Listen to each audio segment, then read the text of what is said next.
radio station and you listen for a while, then you hear something that's so contrary to your experience with God, and there's just angst around why won't God, and if there's a God, and if God. That's called striving. And here's the thing I gotta say. You'll never experience his strength in your weakness. You'll never experience sustaining grace as long as you're striving against his will, even if it's his short-term will for your life. You'll just be mad. You'll just be bitter. And you know what? You'll still be a Christian. You'll still be a believer.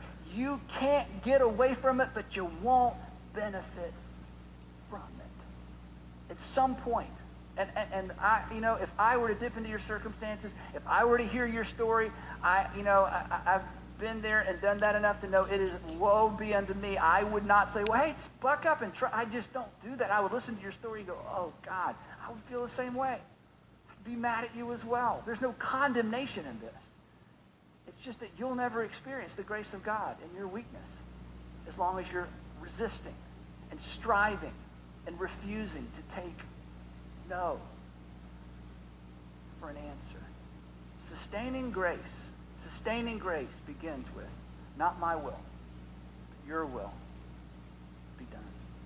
Sustaining grace begins with the prayer that our Savior prayed in the Garden of Gethsemane, when he said, a reflection of what the Apostle Paul said, God, I don't want to have to drink this cup, the cup of death, the cup of crucifixion. Here's what I want. Here's what I don't want. Here's what I'd like you to do.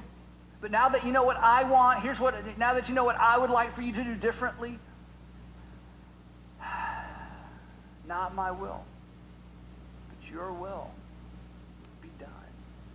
And into the gap between what I want and what God has decided to do, into the gap between what I just think God owes me, what I deserve, what it seems like God does for everybody else, and what God chooses to do, is sufficient, sustaining, empowering grace. The very power of God. But you never experience it. I never experience it. We never experience it as long as we're striving and resisting and arguing.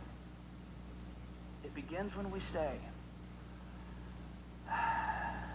if this is what you've chosen for me, not my will, your will be done.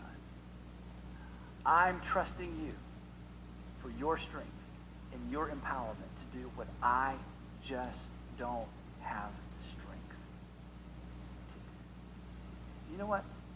The reason I can say that with confidence is not because of a verse written in the Bible, although I believe that. It's not even based on my own experience. The reason I can say that with confidence today, the reason I could look you in the eye across the table after I've heard your sad story and heard circumstances that may be unimaginable, is because that through the years, the people whose stories have done the most for my faith are men and women who didn't get a bow at the end of their story, who didn't get to tie a ribbon on it, stick a fork in it and say it's done, it's in the past. It's the people who were in the midst of it, who every single day, in some cases every single hour, every single week, every single encounter would say, I don't know that this is ever going to change, but when I'm at my lowest point, when I don't think I can go on any longer, God's grace is sufficient for me. God's grace is sufficient for me. God's grace is sufficient for me. In my weakness, he is strong. Thanks so much for watching Your Move with Andy Stanley. If you like